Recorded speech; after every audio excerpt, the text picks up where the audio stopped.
Today's speaker is Francis Lee, as I mentioned, and Francis is the former CEO and current board chair of Synaptics in Santa Clara, and I think you stepped down as the CEO in July, and before that it was some 10 years you were CEO running the company.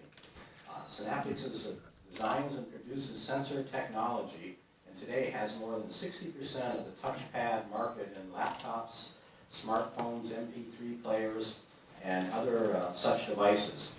It had annual sales of $473 million, roughly 470 employees. That's $1 million per employee in revenue, which is impressive in itself. And it was named on the top 20 best small public companies in the Forbes magazine recently. Francis, today's speaker, graduated in engineering in 1974 with a bachelor's degree in electrical engineering, and he has an amazing story of a young Hong Kong teenager who came to the U.S. unable to speak English, relocated in Sacramento, and came to Davis, and from there, the rest is history. He graduated from Davis, he went to National Semiconductor, worked there for 20 years, and then went on to start a company in Hong Kong in collaboration with National Semiconductor and Magna in the 1990s. When he returned to the U.S., and I think that was 1998, he returned and joined Synaptics, and as director and CEO, leading its remarkable growth in the human interface. It was a perfect combination of being at the right place at the right time.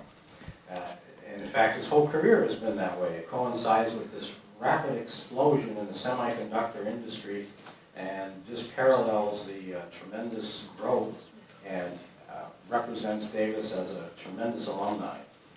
Today, he will talk on a discussion on human interface, technology and interface. Please join me in welcoming Francis back to the College of Engineering.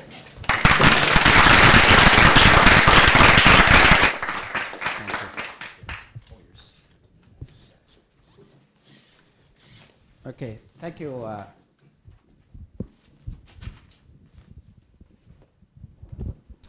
Thank you, Bruce. I have not been back to the school for over the last 30-some odd years, and it's really nice to see three of my former professors that I got to see, and Dr. Suhu, Dr. Fukasi, and Dr. Feng. I think they're back there. Okay, and one of the things that I'm so glad is they didn't flunk me. Otherwise, I would have been in trouble. You know. Okay, so I would like to make today's discussion here very informal, so please feel free to stop me any time on any of the stuff. So, I don't know how many of you guys had attended the investor conferences, the kind of stuff that public companies talks about. The first thing that FOIA, after the introductory FOIA, is a FOIA called disclosures. Have you guys seen this stuff? Okay. Basically, what this FOIA says is you cannot hold against me anything that I talk about, okay? And so that nobody can sue me, nobody can, say bad things about me. So let me do a disclosure here with you guys first, right? A few points I want to bring about. First thing is nothing technical in this presentation. So if you're looking for picofarads or microamps, and you're not going to find it because, like I told Dr. Feng earlier when I seen him. A few years after I graduated here, I looked back at a textbook that Dr. Su and Dr. Feng taught it. I was amazed that I understood any of those theories, and I don't know why they passed me to begin with. So I have given back and forgot about a lot of those esoteric theories already. But what I do want to share with you is a lot of common sense. I mean, in my 30 plus years in industry, there are a few things in here that I have learned. I'd like to share that with you. And please forgive me if I do some commercial here, okay, on behalf of the company, Synaptics. One of the things that, I'm honored to be back in the school. I also would like to introduce the Synaptic to the school here because we're in the Bay Area, and we do hire a lot of engineers in our company, even though it's a very small company. But we've been hiring, 15, 20% people all the time, every year for the last 10 plus years that I've been in the company. And also we have a high degree of interns that we hire, college interns into the school. And I've talked to Janet to get her hooked up with our talent acquisition manager. So I certainly would like to see a lot of the Davis alumni, into the company. The next thing is, like I said, I just want to share some of the learning that I have with you. Is really not right or wrong. It's just my personal experience about, those two topics. The first part about it is human interface technology, which is what Synaptics is all about. The second part about it is a little bit more related to human interaction. So I call it human interface interactions. And the last thing is make sure it's a dialogue. Okay, if you have anything that you wanted me to stop and discuss, please feel free to stop it. Okay, like I said, this is a really informal discussion. Is that okay, you guys? Okay. So let me just quickly flash a few foils here. This thing here is really a bunch of laptop computers. Okay, I think laptop computers, when people talk about PC has not been growing, actually the laptop computer has been growing by double digits, for the last 10 years. From a small base, but it's been growing for fast. I think you guys will recognize some of those devices on here. This is a flat panel display. There's some wireless keyboards. This is actually a remote controller, another wireless keyboard. There's a wireless mouse, and this is another Echo Star, wireless control here. And this is probably one of the hardest, thing that people talk about these days. This is a bunch of smartphones that uses touch screens. So the question I have for you is, what are some of the common challenges for those devices? I think if I ask you guys on the previous 3 foil, do you have one of those in your possession? My bet is 100% audience, they have something like that. Am I right? Okay. So what are some of the common challenges from a device manufacturer perspective? When you want to build this thing, I'm just going to throw a few topics out there for discussion purposes. First thing here is, what is the problem they are solving? So let me just use an example of a notebook computers. When I first go to the industry, first of all, when I took some of the classes, in Davis, the biggest deal that there was HP 35 calculator, right? And I couldn't afford one, and some of the people that can afford one, that was a big thing. And when you look at computers, the first thing that came out was really for computing purposes, right? When you do calculations and stuff like that. So that was the problem they're solving. And they quickly evolved to a communication devices for emails, and most of us, actually use it for communications. Then it kind of evolved to people play games with it, and today people still use computer to play games. If you go to travel, in airplanes and stuff like that today, what you find is people are no longer watching movies on the screen. They all have their personalized DVD collection, that they watch, on their notebook computers, right? When Paul come to my house, sometimes, I notice he bring his laptop, he bring his DVD movies, and that's kind of how Steve, look at the movies, okay? So it's come into entertainment devices. So even if you look at notebook computers, it's kind of the problem they're solving have been evolving over time. And then it depends on what problem do you solve, okay? Then you provide a solution for them, right? The second thing is, what value does a solution offer? Will people pay that kind of money for it? Again, if I use notebook computers as an example, my first laptop was a Synaptics data system laptop. It is big and it's huge, okay? It's very inconvenient, okay? And I pay over $3,000 for that laptop computers. Today, you can go to Costco and buy a netbook for $300, right? So the value, that's part of the challenge with the device manufacturers. How much will people pay for it? The next thing here is, how easy is it to use the solutions? My father is an entrepreneur. He is very good with the abacus.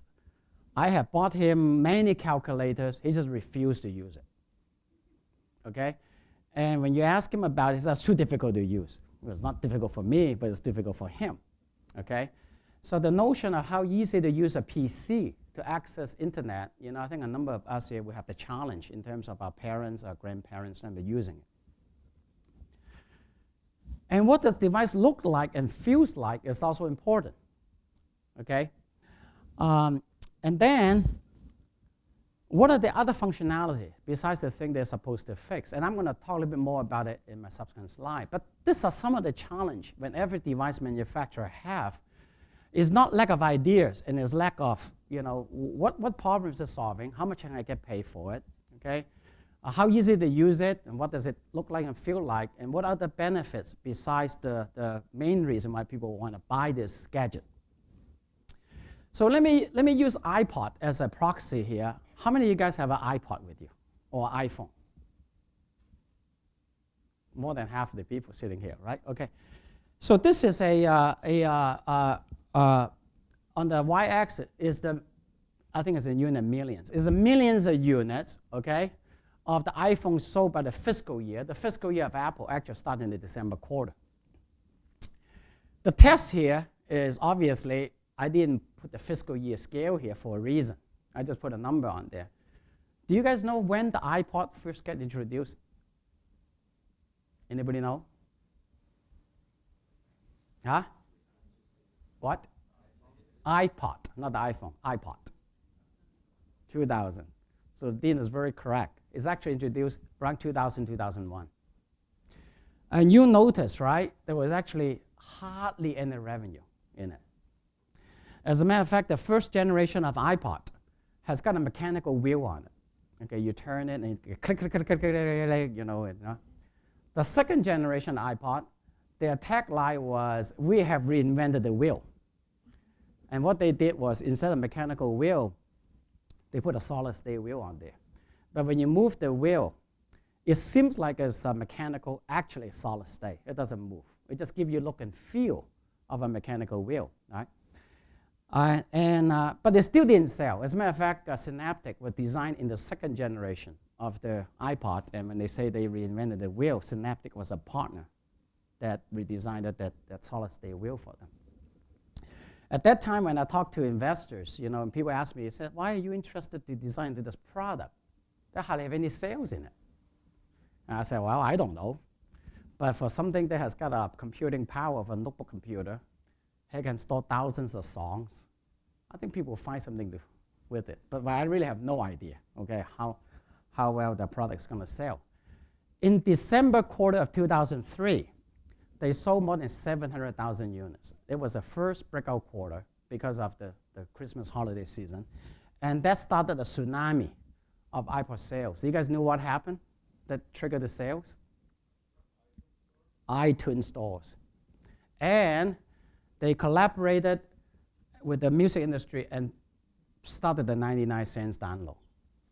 All of a sudden, people can spend $300-400 on an instrument like that and see a use for it. Before, that was kind of interesting. And the rest is history. They have never looked back. Okay, over the years, they have introduced various versions of the iPod and all this and that. So the thing about it is really not the technology. The technology, yeah, is getting more fancy, it's getting, more capacity, it's getting more powerful. But it's really the application, okay, that the user, spend to buy devices like that. Okay, so when I talk about human interface technology, let me just kind of give you a thesis about how interface solutions evolve in here. So first, on the lower right-hand corner, okay, users like yourself and myself, okay, like to access information anytime, anywhere. As a matter of fact, it's getting to the point now, if I know you have a cell phone and I call you and you don't answer it, I kind of get mad. Because what the heck is mad at this person? Is it because he saw my user ID and don't answer it, or is it because he turned it off, right? We're trained that we wanted to talk, we want to access people. So that's the demand side of this stuff. And, schools like Davis, right, is turning out, engineers, by the boatload. And technology drivers that allows those information exchange is being rolled out every day, right? So wireless network, Bluetooth, and so on and so forth, semiconductors. And that is actually accelerating quite nicely. And that leads to the proliferation of all these devices up here, and some of this is very Synaptic-centric names, but you guys will get the gist of it, okay? PC product, PC peripheral products, what we call portable digital entertainment products, cell phone products. Like I said, I'll be surprised if the audience here don't have one of those things. Okay, it may not be identical, but you will have one of those, either at home or with you. The challenge here is how to connect this thing the user with the gadget. So if I would, call those interface solutions, and by that I mean is a user like you and I who can access those gadgets in an intuitive manner to solve or to serve, you with the application you want to launch. And when you think about that, as a user, we have 5 of the sensors, right?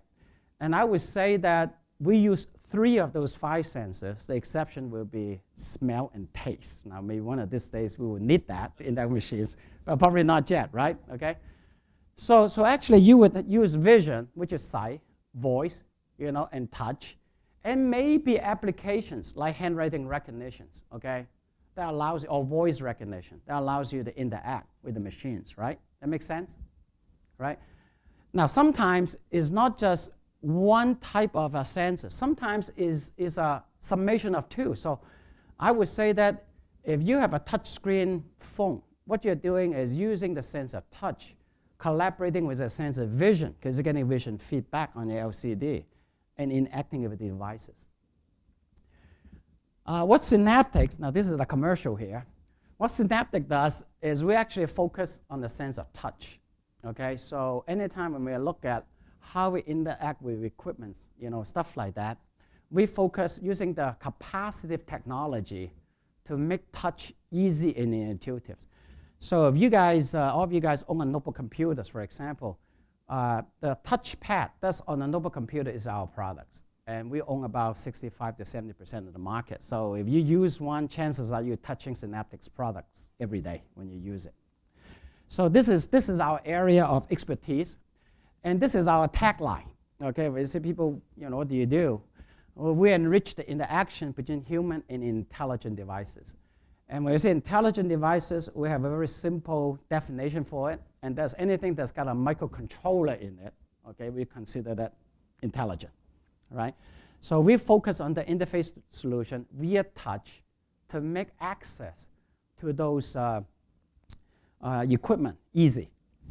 So now I'm going to flash back and show you the same kind of, oh, by the way, this is again, our headquarter building in Santa Clara. Okay, we bought this building in 2004, okay? I started in the company in 1999, and when we moved a couple of times, and then during the downturn, we just bought this building. And if you go to Santa Clara, this is in the corner of Scott and Montague or Santa Mass. It's actually, we are pretty proud of what we have done here. Okay, so let me just tell you a little bit about the company here. First of all, the company, was started in 1986 as a neural network research company. And the company is founded by 2 industry icons, Dr. Carver Mead and Dr. Federico Fagin, for those of you in electrical engineering. Carver Mead actually pioneered a lot of VLSI engineering, and Dr. Fagin was one of the co-inventors of the microprocessors when he was working in Intel. So it's got a very deep engineering heritage in it. And we are known as the leader in the human interface solution. We have shipped over 650 million solutions, and it's keep on adding up every day. Many of the industry first, in some of those trade terms in here. Now the company is unique in a number of ways. Like Bruce said, we're about $1 million per employee. And the reason why I can do that is we are virtual manufacturing companies. So we produce the products. We don't build any of them. So we are relying on third parties to produce products for us. Our customers are basically the leaders in the respective space. So for the notebook computers, you will see HP, you will see Dell, you will see Acer, you will see IBM, and so on and so forth. And because the company is a virtual manufacturing company, so more than 60% of our employees are actually engineers. And what they do is they really focus on producing innovative solutions, okay, to go into those devices. 40% of the company employee actually located overseas. Okay, so in the building I show you, it houses about 300 employees today, and the other 200 are distributed in about 15, 16 locations outside the US. We have a very strong R&D investment, so you can see that about 60% of it is engineers, And we issue a lot of patents, okay? So if you walk in the Synaptics office, you will find a wall of fame, okay? And it's just full of, synaptic patents. But we also generate a lot of IP that we don't disclose in terms of patents, and we call it trade secret know-how, and we don't tell people those kind of stuff because we want to kind of make sure that they become, competitive, weapons, for us. And we have more than 600 unique designs. When I say unique designs, Synaptics product cannot be found in a catalog anywhere. Every single one of them is customized. 15 to 25% of our revenue in every 90 days come from new designs. So we're constantly obsoleting our products. So when you look at innovation, in terms which I'll talk a little bit about later, that's really the lifeblood of the company. We constantly have to move ahead of the competition to stay ahead. Okay, so this is kind of what we do is we build interface solutions that address the digital lifestyles, of the company, of the consumers as well as the needs of the businesses. I actually have some demo stuff like that here. If you guys want to come back later and want to look at it, you guys are welcome to do that. So those are a bunch of devices. And by the way, those devices, you will see that will continue to proliferate even at a quicker rate, as we kind of move ahead in the future here. This is a little cell phone that has all Synaptics solution in it, okay? And I'm not going to go through each and every one of them. And those are all phones that's been released in the last probably, I would say, 12 months or less. And this is one of the fastest growing segments in the industry today. I think the percentage of smartphones in the cell phone market, first of all, the cell phone market is over 1 billion units every year. And the percentage of the smartphone in the cell phone market is actually relatively low. And you're going to see a doubling and tripling. Now, one of the most famous one that people probably have is iPhone, right? And you're going to see a explosion of this kind of devices. First of all, because the consumer demands it. Second of all, because that's where the profits are, for the cell phone manufacturers. This is a list of notebook computers, got Synaptics products in it. Like I said, we own about, you can find about 65-70% of the notebook has got a touchpad or touch solutions in the products, sometimes in more than one ways, okay? Like in some of the HP products, there is a dual pointing solution, like in my computer here. You actually have a pointing stick as well as the touchpad. Both of them actually are our products. We use the capacitive technology to mimic the mechanical, properties of a pointing stick, and actually it's capacitive, it's not the mechanical. And this is a list of all the devices that are, in the adjacent markets that we use touch for. These two are remotes, okay? You look at a monitor. Why would people use a capacitive solution for a monitor? It's really for aesthetics. When you look at a monitor, they are thin, okay? And people do not want to have any protrusion from the frames. They want it to be flush mounted.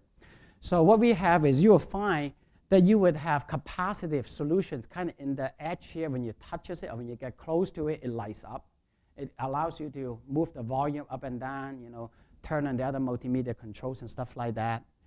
Our solution is in a Sony TV. Again, they use capacitive touch, rather than the mechanical buttons. In a Logitech squeeze box, in the Walkman. Digital photo frames, for example, is another thing that people uses our touch technology, because people, again, do not want buttons, to be protruding for photo frames. And people want a proximity sensing, meaning when you wanted to see a different picture, rather than physically touch it, you can actually use your hands to swipe through the frame, you can see another pictures. In the Jabra, series headsets, okay, so when you have a Bluetooth headset, instead of button to push it, you use your hand to kind of slide back and forth. It acts like a button to turn on and off, turn the volume up and down. In a wireless remote, wireless keyboard, so in this Microsoft keyboard, actually as your head gets close to the wireless keyboard, it lights up, it kind of wakes up, it's kind of a wow factor. In a Logitech Air mouse, in another Logitech keyboard. So when you find that there's opportunity for touch, there's actually a potential a Synaptics solution. In San Jose, if you go to one of the Wells Fargo ATM machine, the touch screen, they actually have our Synaptics touch technology in there as well. So what makes Synaptics different here, and I guess is some message I want to share with the engineering students in here, is when you think about Synaptics, we offer a subsystem solution to provide to our manufacturers because companies like HP and Dell, for example, they are very large PC companies, but they really do not have the technology of the capacitive touch, so rely on partners like us to provide the solution for them, right? And then you have ODM, original device manufacturers in Taiwan or China, like Qantas, that actually put those things together and they turn it into a PC or notebook computers. So if you think of them as integrators, putting the stuff together is the first time when they put a motherboard, when they put a monitor, when they put a touchpad in there, right? Integrate them together. So it's very important for us to provide the system know-how, okay, of what it takes, okay, to produce one of those, hopefully it's plug-and-play system in there. Now, within that system engineering, there's actually a lot of engineering discipline that we have: mechanical, electrical designs, software designs, firmware knowledge. We have a lot of gesture. Nowadays, gesture is really big, the mixed analog digital ASIC designs, we have a team of people there that produce a proprietary, chip, for our devices. Sensor design, think of sensor as like a PCB, right? How you sense the touch. Sometimes it's PCB, sometimes plastic, sometimes glass. Each of the properties have a different kind of materials that will interact differently with the chip, with the software and the firmware. And then it go into a whole bunch of things in here, like testing, qualification, manufacturing. So even though we don't build a product ourselves, we actually produce customized test fixtures because none of this product is the same, right? And you couldn't find them anywhere. So we actually have to produce customized fixtures and solutions. And we actually have to deal with cosmetics. We have to stand behind our products in terms of manufacturing, production qualities. And then there's a group of people that's pretty unique in our company called concept prototyping and usability.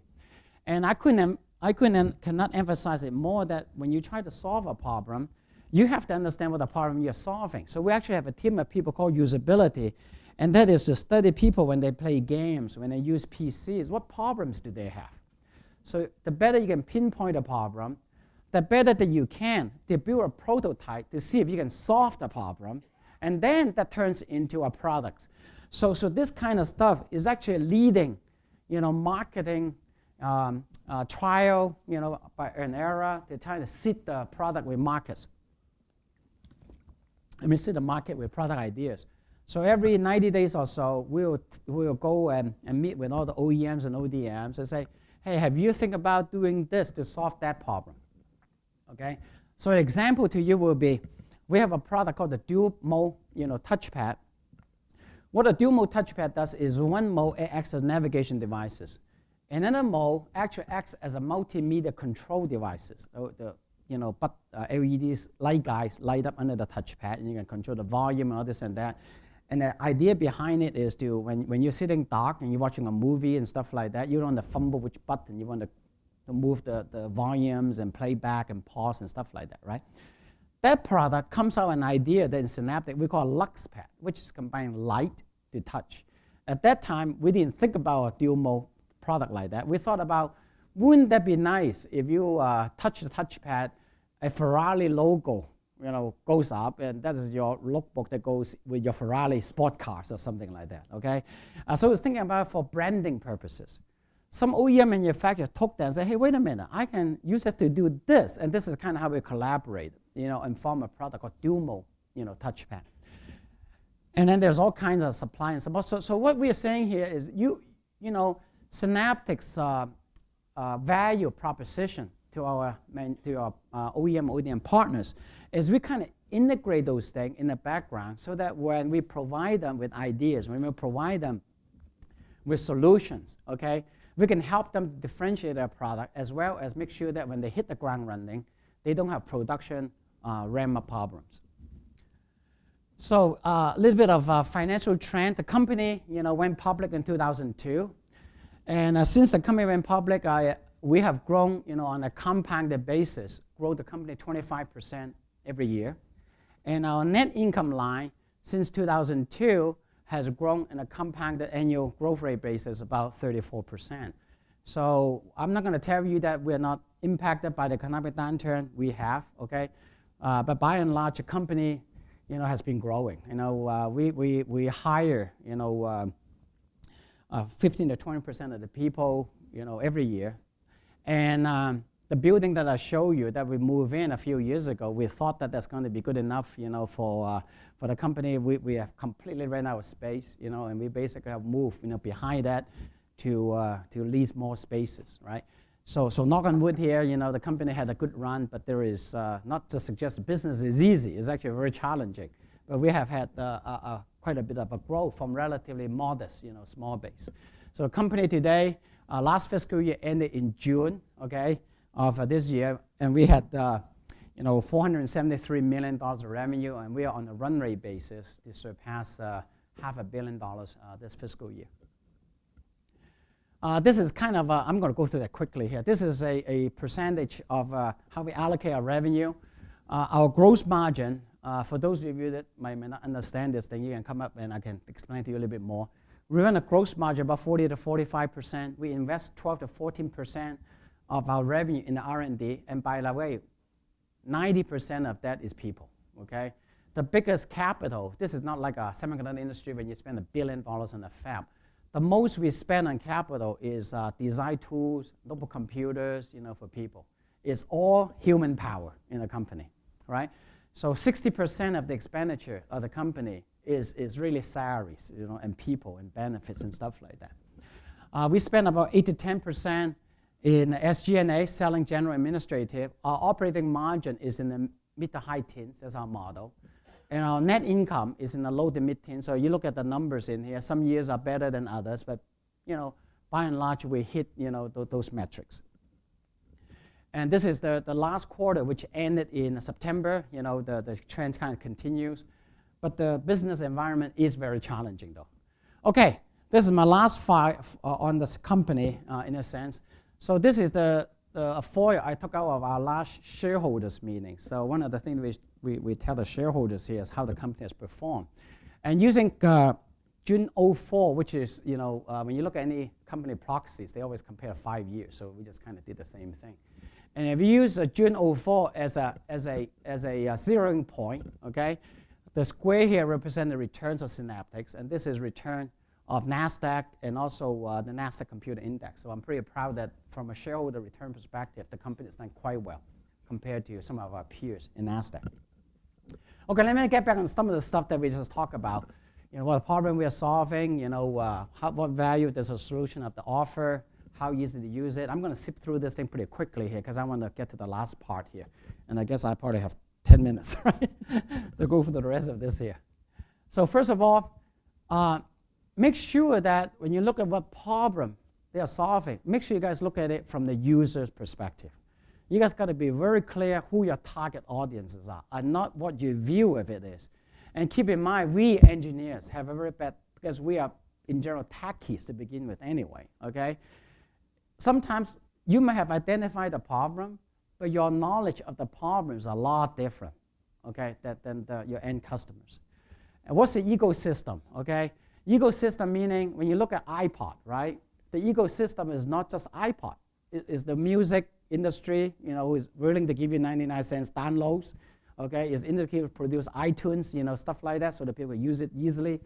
Okay, and I want to emphasize this point here, that technology is a tool to provide a solution. So I live in the Valley for over 35 years, full of smart people, just like this building is, right? Okay, so they can probably solve a differential equation in their head without talking through it, but that's not where most of the markets are, right?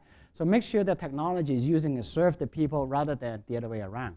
So what value does a solution offer? What's the user willing to pay?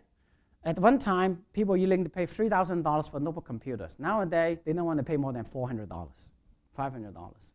I mean, it's a totally different dynamics here in terms of, at that time, the users were a business community. Now, most of the users are consumers, okay? How sustainable is the value? Like a notebook computer, $3,000 versus $400. Actually, for a long time, when you look at PCs, The average selling price of the PC was about the same. And what you get out of it is more powerful processors, a bigger size disk drive, and the faster graphic processors. The ASP, average selling price, was actually holding up quite well. Not anymore. It's dropping like a rock, okay? So what you're trading for there is your value drops, but you appeal to a wider audiences, okay? And the audiences are no longer the business community and no longer the sophisticated, more of the sophisticated users, right? So now you have to offer different kinds of application for those people. How big is the market and the growth rate? And what is the return on investments? At the end of the day, we're in the business, right? So you have to offer value for your, whoever is the stakeholders. This is a very big part, in my mind, of why something failed. After you identify the solution and after you come up with a good product, how many of us have devices at home? I'll tell you my first one, that I don't know how to use it unless I go back to a menu. Right? Think about VCR. Think about your phone. Think about your digital camera. I would challenge you guys, how many of you guys know how to conference a telephone call with your phone? I bet you 90% of your phone have that function. It's very difficult to use unless you start push this button and move here and put this on hold and all this and that, right? You have to be user-friendly and it has got to be intuitive. The success of the iPhone and the iPod is because it's very easy to use, very simple. They have done a very good job in the usability of that. And I always tell people, guys, what KISS is, besides the obvious? Keep it simple, stupid. I want you guys to think about it. Keep it simple, okay? The more simple you use it, the more successful your devices, your solution is going to be. Okay, it does matter what it looks like and what it feels like, okay? Another thing about the iPod, after the iTunes, the next big chunk of the iPod revolution is the iPod mini. I don't know if you guys realize it or not. There was an iPod with multiple colors and stuff like that, okay? And people were sold out of them in Apple stores, okay? A lot of the reason why people are buying them has got nothing to do with iPod. Ladies are buying them because they want to buy different colors to match their accessories, their handbags. So when you go to New York City, there's a long line going out, and you see husbands and boyfriends buying iPod mini because that's what the girlfriend or wife need, to go with a handbag or go with the shoes because it's trendy, okay? Another thing that's a fashion statement. Another thing, a bragging rights. Okay, a bragging rights, a cell phone like the Motorola Razr. Remember when the Razr came out with really thin cell phones? Actually, it's not a very good cell phones, frankly, from a technology receiving, a perspective. But I had a thinner cell phone, and you don't. Okay, it's one of those things. Okay. Okay, what are the other functionalities besides the cell phone? Okay, are they complementary to the main solution? Does it matter? So I'll give you one example. I have a BlackBerry, and the reason why I have a BlackBerry because I don't want to. I got lots of emails, and I'm a road warrior, right? And I don't want to put on my computers and look at it all the time, stuff like that. I don't really know what other functionality is in my ring. If they get all away, I wouldn't miss it. Okay, but I know I'm paying for it. Okay, most of the cell phone that you have has got images on it.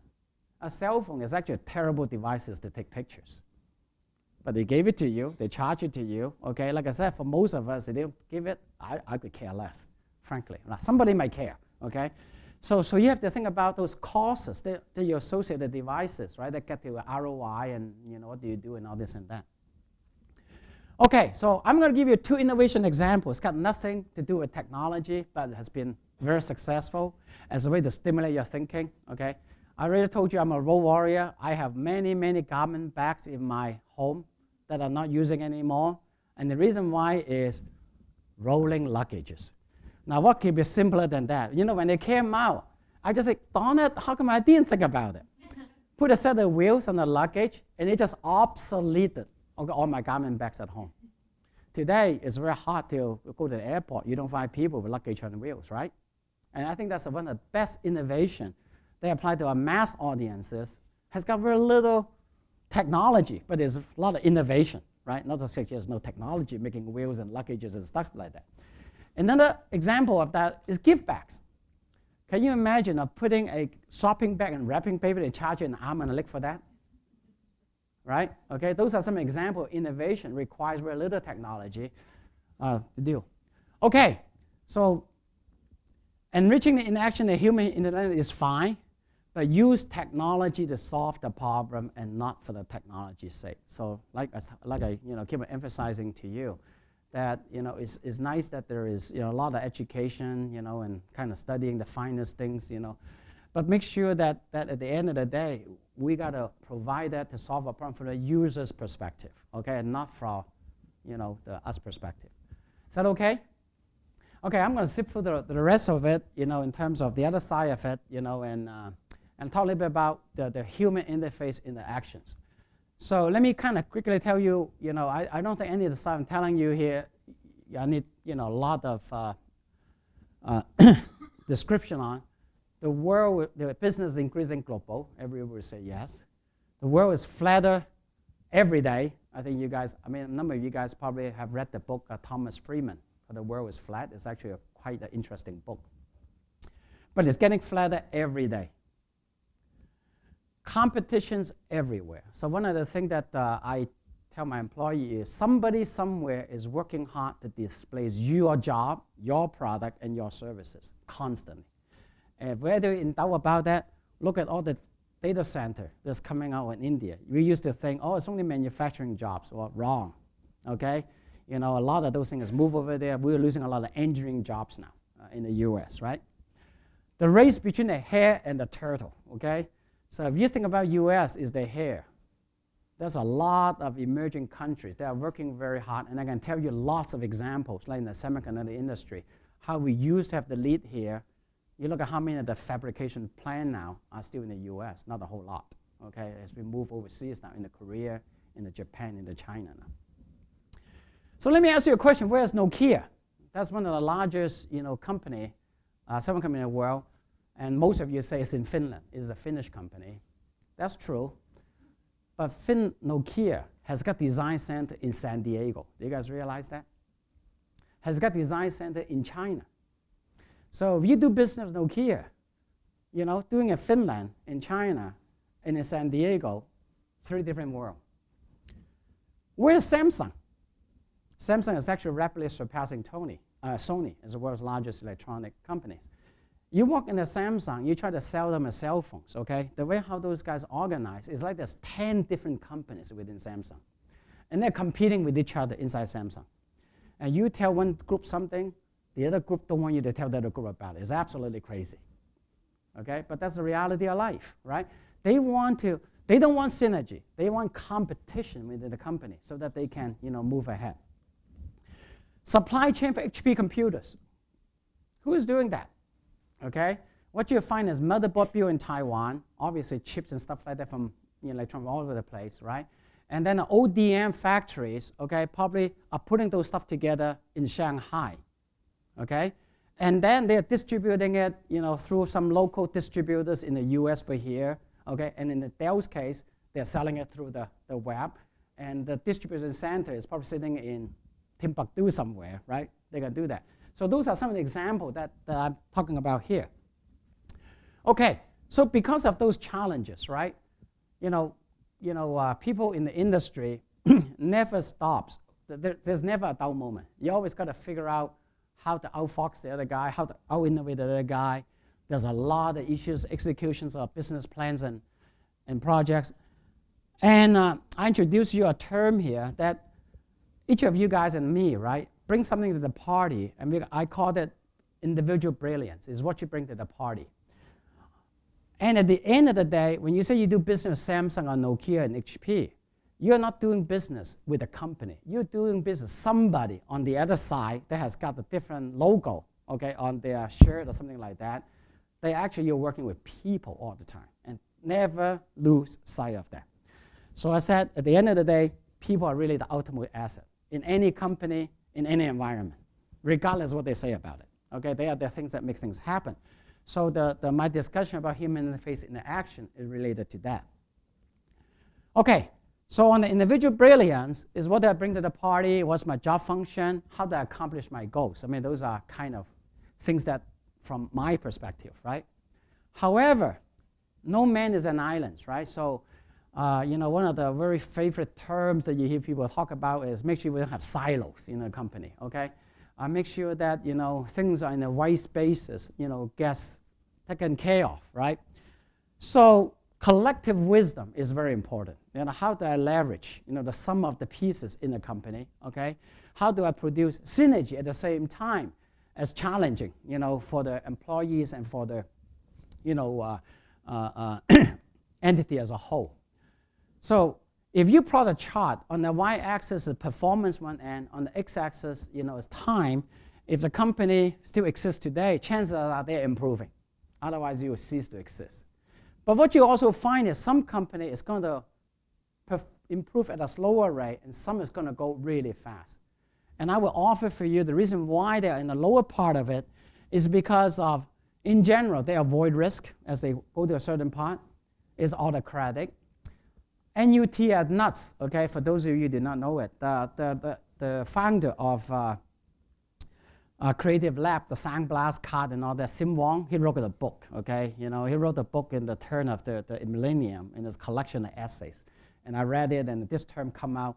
Nuts means no U-turn syndrome. So, and what he said is, look, in Singapore, you cannot make a U-turn when you drive there unless specifically you are told to do so. If you make a turn, there's not a side you can do, you get a ticket. In the US, you can take a turn anywhere unless the Pacific tells you you're not allowed to make a U-turn. So his observation was, in the US, people take risk. People are more free to do things. And in Singapore, it's very conformal. There are rules for everything. So I just kind of thought it was interesting. In the case, I just call those individual brilliance. There are people working hard, making things happen. On the other hand, when you look at the right, people in there take risks. They do what is right. People are empowered, okay? And this is what I find where the collective wisdom comes in. And a lot of the company, sorry about the color here, if you find a way to kind of harness collective wisdom, what you're going to see is you're getting the power, the genius of the end, right? This is a term that Jim Collins, when he wrote his book, From Good to Great, okay? Okay, another part about the collective wisdom here. Am I okay with time here, you guys? Okay, I'll just keep going here. If you guys have arrangement, leave, okay? Another thing about collective wisdom is there's the notion of networking. I'm actually very fortunate to live in the Valley for 35 years after I graduated from Davis. The network is the Valley is a very special place. And you guys are actually very close, to the Second Valley here, okay?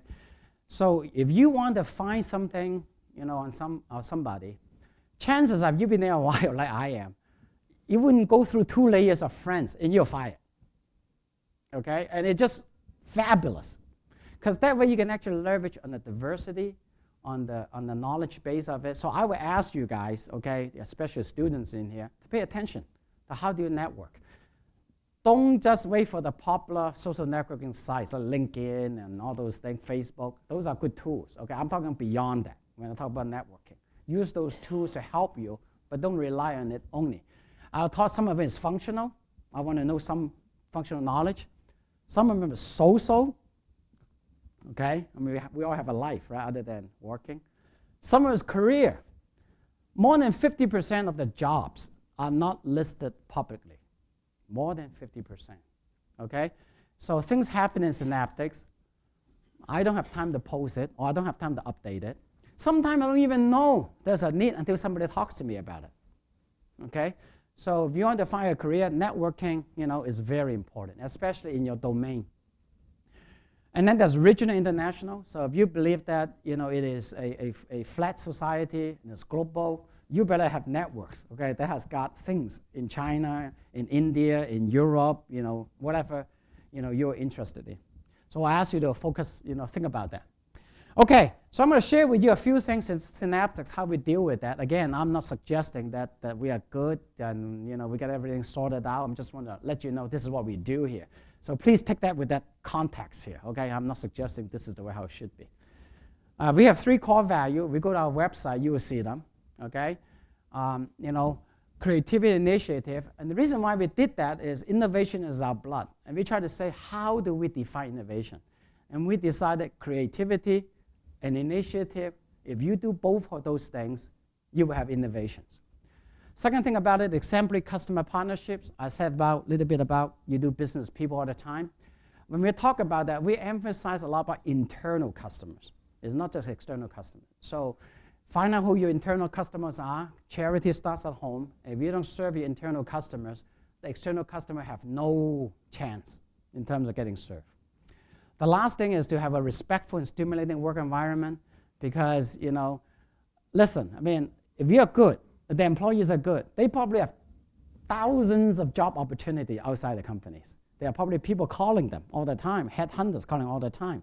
So if they're not stimulated, if they're not respected, there's no amount of money, literally, you can keep them because your competitor is going to give them a bigger check and they will bolt, right? So we think those three things are core values and we try to practice that. And one of the ways we practice that is to put down a list of what we call behavioral norms. Those are things that we would like employee in a company to practice. The first thing is confidence and trust. We believe we can win together. Second thing is planning. And the reason why I say planning is up there is because we are so busy. Sometimes we run from one thing to the next thing to the next thing, right? We don't put in systemic solutions. We band-aid things. Accountability and commitments, hey, look, if I tell you something, count on it. Effective communication, we engage and commit openly, directly, and timely. By the way, it is, if you ask me one single biggest thing, when you go out, work for the environment, industry, is communications. Lots of time when we communicate, we transmit and we don't receive, okay? And when we communicate, people don't hear us. You turn up the volume in transmission, except it's like a walkie-talkie. You're talking a different channel. Doesn't matter how long you talk. Nobody's going to understand what you say, okay? Systemic solution kind of go with planning. Positive reinforcement. Another thing you find in the Valley, and also with us, is we are a bunch of people very hard on ourselves. You can tell us 99 things that are good. You tell me one thing that are bad, and that's where all the energy focuses into the bad things, okay? We used to have a say in our company, how can we feel this bad when we are this good? Because everybody is focusing on bad things. So we remind ourselves, to recognize each other. And the last thing here is customer partnership. I kind of talked to you a little bit about that internal customer concept here. So now I'm going to go through a few for you to kind of share with you leadership. Okay, so when you go out, how do you get collective wisdom? First of all, leadership is an inside-out process. What that means is got to start with you. Does not start at the top and does not end at the top. Anybody can be a leader. One of the most respected employee in the company inside Synaptics hardly has anybody reporting to him. Okay, he's a gentleman by the name of Dave Gillespie. Okay, very nice guy. Okay, very casual in his demeanor. Unquestionably, he is one of the leaders, if not one of the top leaders inside the company. Know yourself, because if you start inside our process, you got to know who you are, what do you like, how do you react under pressure, right? And I couldn't emphasize this more, be genuine. Smart people see that you're a phony faster than you realize. And if they are not smart and you can fool them, you don't want them anyway. Is that fair? Right? Okay. Walk the talk. Okay. And people just say, you practice, right? Do as I told you and not do as I do. You would have a tough time in terms of getting people. So there's a recipe that there's three things that I tell people that I practice and I try to get people to practice. First is confidence. Second is conviction. Third is humility. So let's talk about confidence here. Confidence is not arrogance. People sometimes, if you're overconfident, you're actually arrogant. Confidence is the ability to transmit the optimism, assurance, and respect. So the best way to look at it is when you look at some of the coaches, right, in a football game or a basketball game, right? They're confident they beat people, but they always respect their opponents. You try not to psych up the other team, right? By telling them they're no good and all this and that, right? Who wants to follow a leader that don't expect any confidence, demeanor? Nobody, I can tell you, right? Conviction is a belief, okay, to a cause, right? It's a shared vision of greatness. And I kind of share with you some of the shared value, okay? When the going gets tough, the tough gets going. What is that? It really is the emotional fortitude of the people. It's not, I can assure you, is not 99% of the time is not money, even though that might band-aid you, sometime, right? Is when things are getting tough, right? When people are working long hours, okay, and people don't see, the end, the light of the tunnel. It's really conviction that certain things of serve value that bring them over the top. Okay, humility by far is probably the toughest things for most leaders. So yet one of the most important in the recipe. Because as we grow up, one of the things that we grow up is when we're totally uninhibited to fail, then we begin to fear failures. We don't want to look bad in front of people that matters. We begin to do things that works. And the more successful you are, the more you say, well, I've done it before, and you begin to believe that's the only way that will work.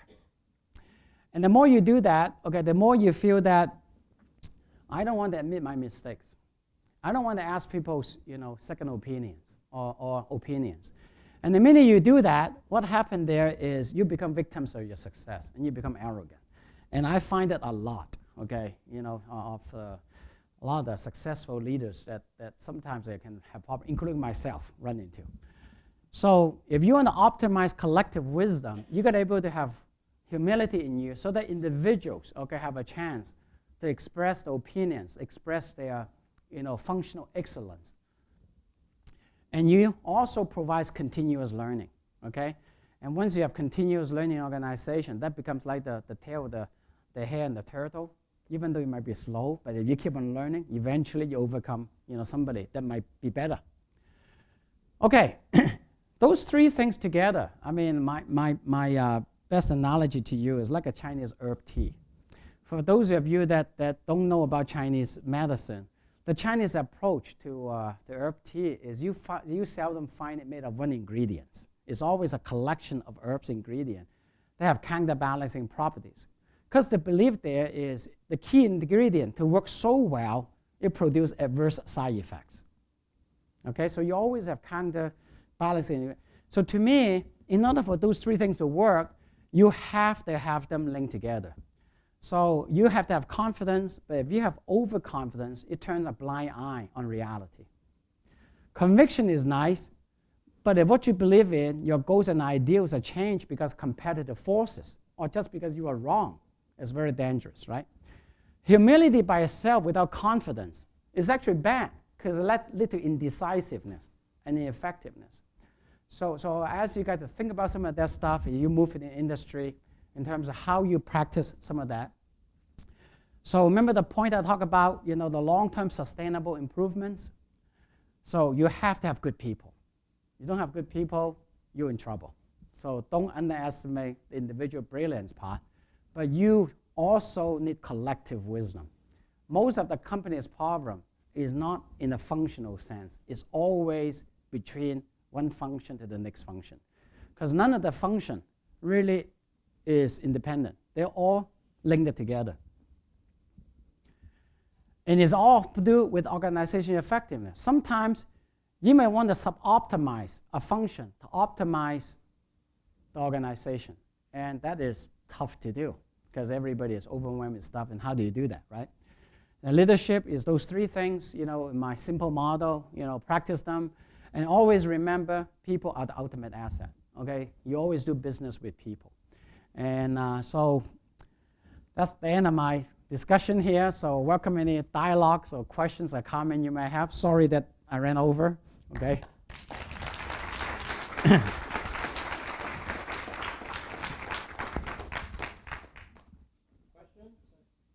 Yes. Compared to Synaptics, what technology do you feel most that should wipe out Synaptics? Well, first of all, the simplest part to answer your question is I don't know, because like I said, somebody somewhere is working on something, right? To displace me. On stuff that I can see today, okay, Synaptics has lots of competitors. So we have large semiconductor companies, that produce chips and stuff like that. Say, oh, I know how to do capacitive technologies, okay? We have a system, like a sensor providers, okay? They say, well, I can buy a chip, and put that in. We have LCD companies, okay? They said, well, if you're going to do touch, phone touch screen anyway, why don't I get a chip integrated with my LCD and you get, a lot, faster way to get the market and so on and so forth. So when I look at the stuff that is on there, they all have different kinds of technology they bring to the party, right? So if you look at it from a user perspective, okay, I would say that I don't see any dislocations out there, that can, make Synaptic kind of go away. But I see that we have a very fragmented competitive forces out there, and we have to deal with it, very effectively by a number of things. Like one of the things is we believe our solution is customized, right? I told you, our solution cannot be, found in a catalog anywhere. So big companies, okay, they like to have a commodity solution because that way they can bundle things together and wipe you out. So the way how we deal with that is we move localized design centers close to the customers so they can do concurrent engineering together because time to market is critical in those products and stuff like that. And we always innovate. So we talk about what is the next thing. So in gestures, for example, which is big these days, then we have to figure out what's the next big thing to do gestures, right? So that's how we deal with it. We don't see any, technology out there that will completely dislocate, the company, but we see lots of competition, bringing out different business model, different way of doing things. It seems that your technology would be subject to some constraints from miniaturization, right? Because of finite sizes of our fingers. Because of what? Finite sizes of the end devices? Of human fingers and touches. Okay. So, therefore it would be sort of like you have a constraint on towards how small you can make your human interface, right? Well, first of all, remember I said when you do something, you can understand your market, right? So just because we do touch, we don't claim to own everything that's touchable. Just keep that in mind, right? Okay. So by that we have defined a certain target market that we want, right? So let me just pick one, right? Cell phone. If one day cell phone gets implanted in our ear, that's not our market. But that we think it'll be a long time, coming, right? Cell phones today has got candy bar phones, has got flip phones, got phone with a keyboard on it. There's no standard form factor for cell phones because usability of a cell phone. Sometimes said, I want to have a keyboard. Somebody said, no, I want a single finger operation. Somebody said, I want a stylus because I want an icon to be small and I can use a pen to poke at it. Somebody said, I don't want a two-hand operation. Okay, I want a single hand. I don't want to worry about if I lose my stylus, and what to do with it. So you just have to define your market in such a way that, you grow with the market, right? Then, of course, if the growth rate of a miniaturization becomes a dislocation forces for the company, then we have to deal with it. So far, I don't see that as a problem. As a matter of fact, we have more addressable market than we know what to deal with. The company is not in toys, is not in point-of-sale systems, is not in automotives, is not in, I can go on and on the list, industrial controls and designs and all this and that, right? Because we are a small company. So for our challenge is not that I worry about the runway or the addressable market, is I worry about how to do it effectively. And other companies may be different. Okay, I think we'll call it to a close, and as a small token of our appreciation, I'd like to present you with our book, UC Davis Aggie Pride, and thank you again for coming out. Thank you for having me. Thank you, guys. I'll be around here. Thank you, guys. One follow-up comment. There is a reception in Kemper Hall lobby. You're all invited to join us, and you can ask Francis some questions, follow-up questions. Thank you. Thank you.